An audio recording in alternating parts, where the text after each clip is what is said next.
Hello everyone, I am here to do another character talk video.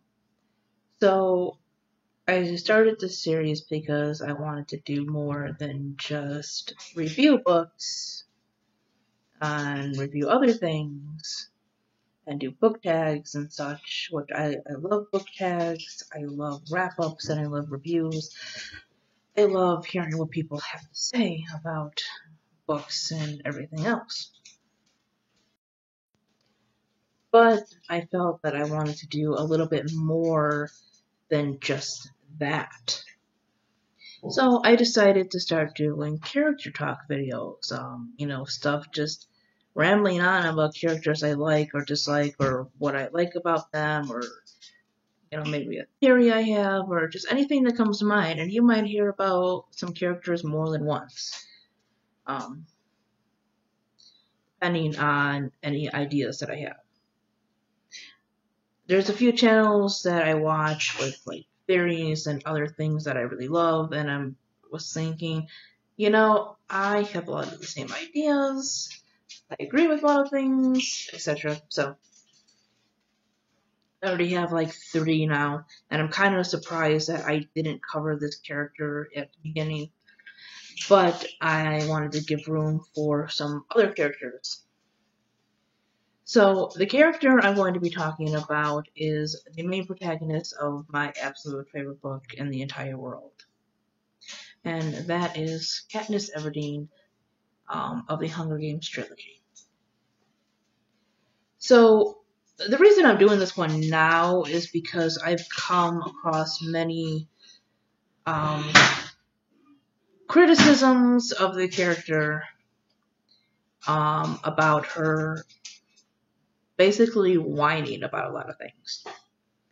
And before I get into what the character, who she really is, and her character and everything, I'm kind of sitting there thinking of all the different characters I've read, especially in the YA genre or the YA category, right? Age is not really a genre, so adult, new adult, young adult, children's, middle grade, those aren't really genres, they're just more target audiences. Fantasy and dystopian, etc. are genres. But of, the characters, especially in that type of category, I think she's one of the few people that have earned the right to cry about something once in a while. So, in the story, and I think people tend to forget this. It's like, I listen to some things they say.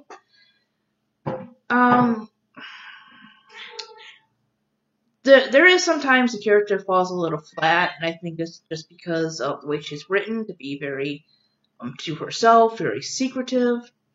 And those criticisms I can see, but the whole emotional thing, I really can't, just because I wonder if people realize the world this person is living in. So, it is a YA novel. The protagonist, who the book's point of view is told from, because it is in first-person point of view, is a teenager. During the first book, I want to say she's 16? Going on 17, one of those things. So she still technically is a teenager. She is a child, really. And looking at the things that a person like she would go through in childhood, it's kind of hard to down a person for being down once in a while. When the book opens up, it is Reaping Day, and Katniss is talking about her mother and her sister. That her sister has climbed in bed with her mother, most likely because she has had nightmares, because this is her first reaping for the Hunger Games, which start at the age of 12. In the first page, we learn that there is a reaping. The word Hunger Games has not come up yet. She talks about waking up and feeling the rough canvas cover of the mattress and everything. She also mentions that people say her mother was beautiful. At least that's what they tell her. So right away we get a sense of poverty, a sense of care for her family. As the chapters go on, we hear about her sneaking off to the woods to hunt. So around her district of District 12 is a fence which is supposed to be electrified. Technically, her going beyond the fence is considered poaching, and it's actually illegal. After she volunteers for her sister at the reaping, because her sister gets called at her very first reaping. We get more flashbacks and everything. Because it's all in a present tense point of view, but then she talks about some things from her childhood. And we learn of a thing called a tesseract. Well, first we learn that about 5 years prior to the events going on now, she had lost her father in a mining accident. District 12 is the mining or the coal miner district. And because her mother went into such a deep depression of losing her father, it fell on Katniss, who was 11 years old at the time, to try and make the family survive. Because if her mother was found out to be incompetent by the authorities, she and her sister would have gone to basically their form of a foster home. That being said, that's where the idea of tesseract comes in. It is said if you put your name in the reaping bowl, the bowl they use to draw names for the Hunger Games, if you enter your name in more times, you get, like, I think, oil and grain and, like, the bare minimum rations of what you would need to survive. It was like one person a year supply, but you can do it for other members of your family. And at 11, she was not old enough to be eligible for the Hunger Games to receive tesseract.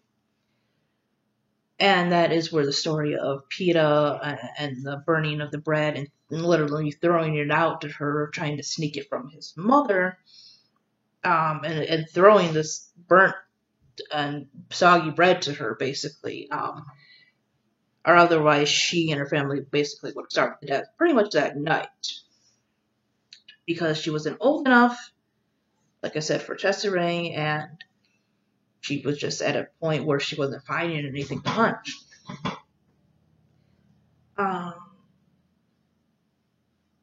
She's not written to be a perfect character, but she is written to be, I think, a more realistic character.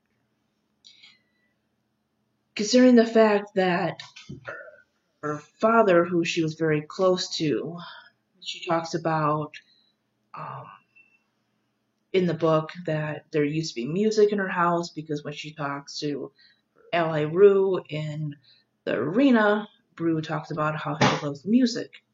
And Katniss, to us, the readers, say that she ranks music as on the same level of being useful as, like, rainbows and stuff.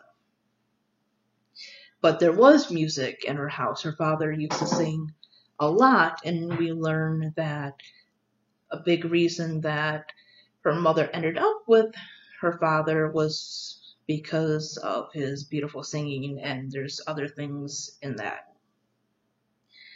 And Katniss kind of took on that trait, and that's the thing that attracted Peeta to her. So we do learn that she had some likes and some love of things, that she wasn't always this bitter person. But her father was a big influence in her life. He is the one that taught her how to hunt. He showed her Katniss, which is the plant she's named after. He taught her about the plant she's supposed to. Well, he and her mother, who used to be run an apothecary shop. At one time when he was alive, her childhood wasn't that bad. And then it all came crashing down when she was just 11. So I like the fact that Suzanne Collins didn't write this character who just went out, learned to hunt, was perfect at it, just became physically strong and everything, emotionally strong, and dated the best guy and whatever. I also like the fact that she isn't a stereotypical I don't need a man kind of person. Everything she does pretty much stems from the fact that she had to become both parents. I know a lot of people mentioned that she had to take her father's place, but she also had to take her mother's place. She just didn't fulfill a stereotypical male leadership / provider role. She also had to be a mother figure for her sister Prim, because he had to go out and hunt while her mother sat home, completely depressed, almost immobilized. So, I mean, you can kind of see where she's coming from on a lot of things. And like I said, she's not written to be a perfect character. For God's sake, and like on the second page, she talks about how her sister brought home a cat, and the only thing she could think to do to help the situation, because the cat was a kitten and it was full of like fleas, vermin, and everything, Her first thought, and mind you, she says that Buttercup remembers this from years ago. Buttercup is a cat, of course. Remembers this from years ago, that she tried to drown him in a bucket. Now, she's only 16 at this point, so she's literally a kid trying to drown a cat. In an adult novel, she would have been like a sociopath. But she, in this story, basically is a teenager surviving. Not only does she have to worry about the Hunger Games each year, but she literally has to worry about day-to-day survival. Her hunting is illegal. Her going out to find more food from her family literally could get her killed, really. And then there's the fact of her going into the Hunger Games. She is from District 12, which they've only had 2 other winners, which is her mentor, Haymitch, who is a drunk, but then again, when you have to go into an arena to murder other people, which is your only way to win, you probably come out a little screwed up. And considering the fact that they're not career districts where it's overlooked by the capital for them to train their kids, pretty much each year their mentor, just watch the kids from their district die. So she is going into the arena. She lived this childhood being both parents, trying to get her sister, the things she needed, trying to make sure she, stayed in school and did this and did that, and, tried to get her mother going with stuff. And now she's taken her sister's place in this horrendous game with a boy. So it's 24 kids and one comes out. So you have to outlive or kill your district partner. So she goes through all this crap, and then she has to go into the arena with the boy that basically took a punishment from his mom for purposely burning bread, although I don't think it is implied in the story that she really didn't know why he did it. But he went through all that to throw her this bread so she wouldn't basically, starve. And now she possibly has to kill this kid. And just the idea of being in the arena, even though, like the Tracker Jacker scene, that where she dropped the nest on them and everything, you really have to put yourself in that position, before people say, she was indecisive, she was whining, and all this other stuff. But really, you have to really put yourself in that position. The only way out of that arena is for everyone else to die. Hunger Games start at age 12 and end at age 18. So there are 12-year-olds going up against people who become legally adults now. Like, they're at the very end of teenhood, childhood, whatever. They're going into adulthood, and then you have these people just entering into, like, adolescence and everything. And, when you have people like Rue, who's the same age as Prim, and people who are the same age as Katniss herself and everything, you really have to think about the things you have to live with. Because in the later books, we find out that there's victory tours and such, so it's not like you go home, you heal from the trauma and everything, and you just put the Hunger Games behind you. No, it's literally a festivity, and there's parties and everything for victors, and this is the only time they get to see the other districts is when they're going on their victory tour. So the fact that if you do win, you are alive, which is fantastic, right? But the idea that you have to visit these districts and see the families of these people that died around you and everything, some of these kids, is something that you would have to live with for the rest of your life. Also, depending on how you are going to take out another person in the arena or just defend yourself and everything, could have consequences. Like dropping a nest of genetically enhanced wasps and everything that cause horrible hallucinations when you're just stung a couple times. That is not a decision to take lightly.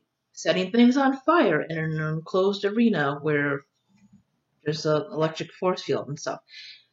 There might not be a lot of places for you to run.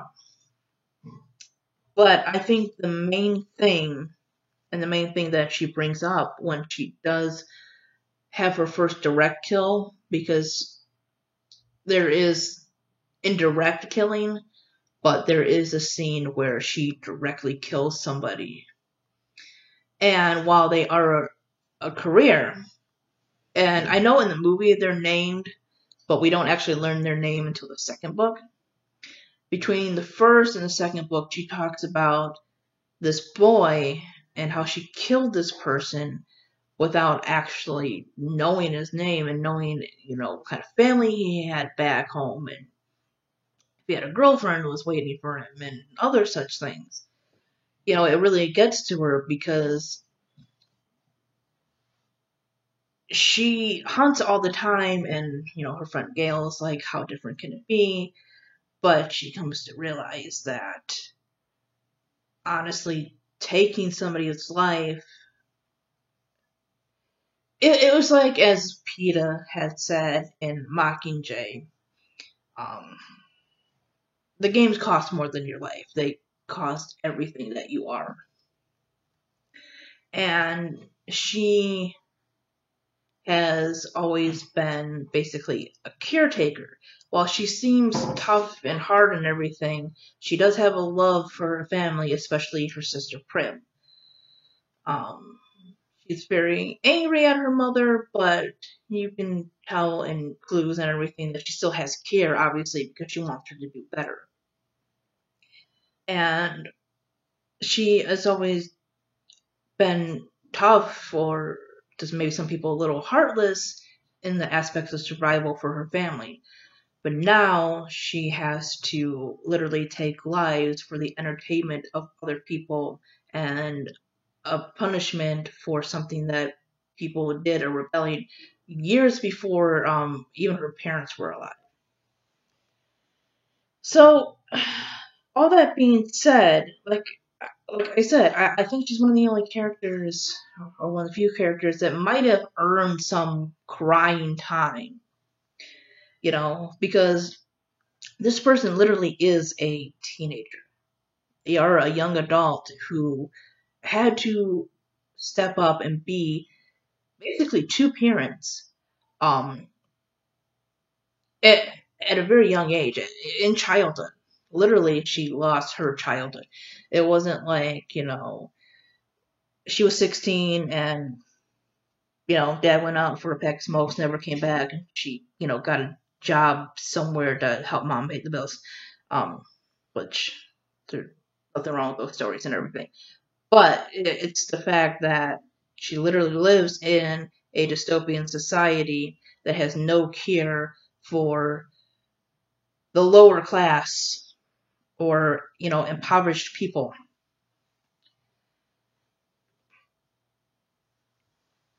And she has to live with the fact that no matter what she does, she means nothing. Her people are considered basically game pieces, literally. They are tributes, which is a nice word for basically sacrifices. Um, and I think because, and I guess maybe this is the fault of the author in some ways, because I've read the book more than once, and there's certain things that um, you pick up on when you read it again, such as there's discrimination between like merchant and seam and stuff like that, and the fact that people aren't allowed to travel between districts. So there is no work hard, pull yourself up from your bootstrap kind of thing. Like, no matter what you do in this society, um, you can't move up, right? They're forbidden. So no matter what she does, under the dictatorship, basically, they live under President Snow, there, and even before him, we learn in like the prequel and everything, there is no escape. She even says that if she and whoever have kids, their names will go into the reaping bowl, just because she won the Hunger Games or anybody else does. Um, there is no exception for their kids. Their kids' names will go into the reaping bowl. And she's still not allowed to leave District 12. Like, she has to live in District 12. So you can imagine living in this kind of world where, you know, um, people who rebelled for a better life are now being punished with the sacrifice of their children. You can't even move to another district. You know, certain things are set up certain ways, it's like there's just so much to this story and this character and everything. And I really love the fact that it was in first person point of view, that we got to see it from that kind of perspective and everything. I don't know if it had the same effect if it was just told from third person. And there are certain things that annoyed me about the series in a lot of ways, despite the fact that they are my favorite books, like, of all time. I could have done without some of the romance / this guy or that guy kind of thing, but luckily Collins wrote it in a way that it didn't dominate the story. It was more like a side story. I could have done without that. But then again, it is a YA book, and you're going to have to expect that kind of things. But there's just so much to her character. You know, she is strong, but not always. You know, she has to use intelligence, wit, those kind of things. She just doesn't become strong. She doesn't she isn't stronger than all the guys. She isn't better at weapons or anything. She just doesn't become this, like, superhero kind of thing. She even says that, her archery skills, or whatever you want to call it, are not as good as her father's, and even he had to scrap some of his bows he made and everything. So, what she says is realistic. She just doesn't train and become this mighty warrior. She has to learn how to outsmart people and things and such. She has to learn when to trust, when not to, when to be soft, when to be mean, and sometimes she doesn't do what she's supposed to do. And I kind of like that because she's not a perfect character. She is written to be more of a realistic human being. But anyways, this is a long video, and those are my thoughts. Anyways, bye guys, thanks for watching.